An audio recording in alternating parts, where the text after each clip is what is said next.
crash at the end of this race.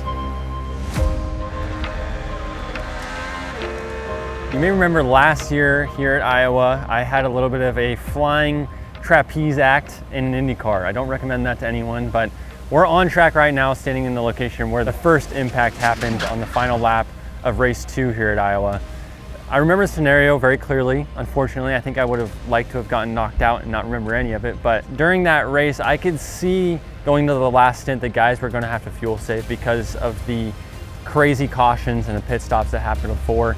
And Rossi was one of those guys that were on the fuel save. And for me, I had a few other guys that were behind us that were challenging us for position.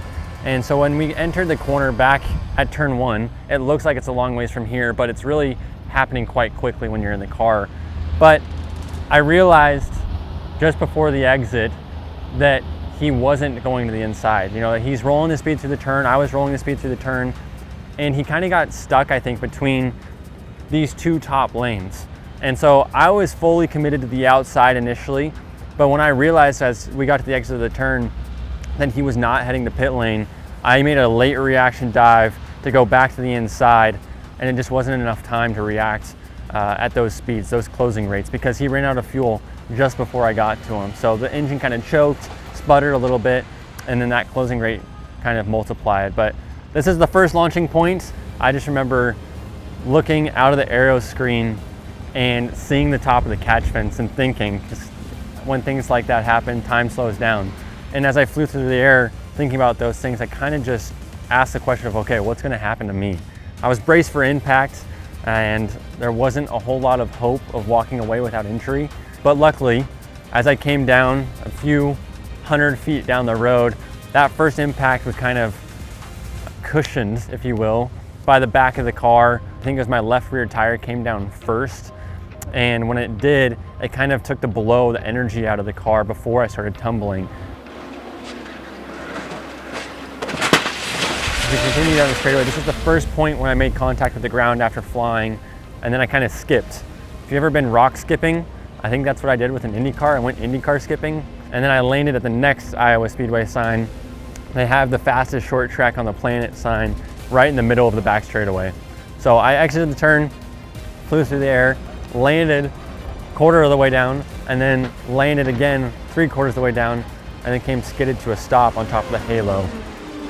But as I came to a rest, I could hear my spotter on the radio saying, okay, they're coming to you, they're coming to you. All right, they're there. And I actually had to look down to look out the aero screen because I was upside down. And I could see one of the AMR safety guys kind of checking in on me, making sure I was awake. And I saw him and he asked me how I was doing. I said, get me out of there. So as soon as they could, they got the car flipped over. And when they flipped the car over, they didn't get me out right away. They wanted to make sure I was okay and my spine was good, my head was good. So they actually had me take my helmet off, and I handed that to them. But as I sat there, I felt a little bit lightheaded. I told them, and as they started to pull me out of the car, I actually reached up, I grabbed the halo of the car, and I actually burnt my finger. And that was the one injury I walked away with. But when I burnt my finger, I think it was the final straw that broke the camel's back there. And I actually passed out. And it was kind of funny because when I passed out, I was thinking to myself, okay, I can see that I'm passed out. I'm aware that I'm passed out. So when I come to, I'm going to tell them that I'm not feeling very good. And so when I kind of came to, I woke up, I told them like, hey guys, I'm not feeling very good. They're like, oh, we know. They were fully aware of everything that was happening, the fact that I passed out and all that. I was fully reliant upon them in that moment. But they got me laid down on the stretcher. I felt great, to be honest. I knew my mom and my grandma were watching, so I gave them a thumbs up on the camera from the stretcher as I went to the ambulance. But like I said, I was able to walk away from that accident. I was playing pickleball the next day back home in Indy, and I felt pretty lucky, pretty thankful. And then we're right back to business at Toronto. So thank you, IndyCar, for the medical team there. And then AMR safety team, you guys were there right away. And just thank you for designing a great race car. I mean, this car, no doubt in my mind, the halo has saved my life. And I was able to walk away and live another day, race another day, another year back here at Iowa because of the safety introduced in these cars. So thank you.